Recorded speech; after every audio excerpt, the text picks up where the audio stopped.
తెలుగుదేశం పార్టీకే అభివృద్ధి సాధ్యమని మాజీ జెడ్పీటీసీ పాలూరి బోసిబాబు పేర్కొన్నారు. జగ్గంపేట నియోజకవర్గ శాసనసభ్యులు జ్యోతుల నెహ్రూ ప్రజల కోసం ఎన్నో అభివృద్ధి కార్యక్రమాలు చేస్తూ మండలంలో ఎంతో మంది నిరుపేదలకు సీఎంఆర్ఎఫ్ చెక్కులను అందజేసిన ఘనత ఆయనకు దక్కిందన్నారు.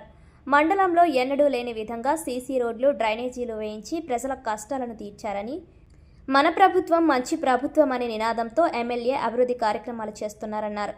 అలాగే తల్లికి వందనం వంటి కార్యక్రమాలను అమలు చేస్తున్నామని, రానున్న రోజుల్లో పేదలకు మరిన్ని సంక్షేమ పథకాలు అందజేస్తామని బోసుబాబు పేర్కొన్నారు. నా పేరు పాలూరు బోసుబాబు, మాజీ జెడ్పీటీసీ, తెలుగుదేశం పార్టీ. నమస్కారం. ముఖ్యంగా మా చంద్రబాబు నాయుడు గారి కూటమి ప్రభుత్వం చాలా మంచి ప్రభుత్వం. అలాగే మా గౌరవ ఎమ్మెల్యే గారు, జగ్గంపేట నియోజకవర్గ శాసనసభ్యులు శ్రీ జ్యోతుల నెహ్రూ గారు వివిధ కార్యక్రమాలు చాలా పెద్ద ఎత్తున చేయడం జరుగుతుంది. అందులో మరీ ముఖ్యంగా మా నియోజకవర్గ ప్రజలందరూ కూడా సీఎంఆర్ఎఫ్ అనే ఫండ్, ఎవరైతే వైద్యంలో డబ్బులు ఎక్కువ ఖర్చు అయ్యి వాళ్ళు బిల్స్ పెట్టుకుంటే, నాకు తెలిసి రాష్ట్రంలోనే మా నియోజకవర్గంలో ప్రజలకు ఎక్కువ చెక్కులు ఇచ్చిన ఘనత మా గౌరవ ఎమ్మెల్యే శ్రీ జ్యోతుల నెహ్రూ గారు దొరుకుతుంది. అలాగే మేము ఎల్ఓసి అనేది పెట్టుకుంటే దానికి కూడా ఆయన సహకరించి ఆ పేషెంట్కి డబ్బులు అవ్వకుండా ముందుగానే వివిధ హాస్పిటల్లో ట్రీట్మెంట్ జరుగుతుంది. ఆ తర్వాత ఆయన ఇచ్చిన లెటర్ ద్వారా గౌరవ ముఖ్యమంత్రి గారు చంద్రబాబు నాయుడు గారు ఆదేశాల మేరకు ఆ డబ్బులు హాస్పిటల్లో పడుతూ ఉంటాయి. అలా కూడా చాలా ఎక్కువ అభివృద్ధి పనులు చేస్తున్నారు మా ఎమ్మెల్యే గారు. మరి మాది చాలా మంచి ప్రభుత్వం అని చెప్పడానికి కారణం ఏంటంటే, రేపు రాబోయే రోజుల్లో అతి త్వరలోనే తల్లికి వందనం కూడా గౌరవ ముఖ్యమంత్రి గారు వేయడం జరుగుతుంది. మరి ఎంతమంది పిల్లలు ఉంటే అంతమందికి కూడా వేయడం అనేది చిన్న విషయం కాదు.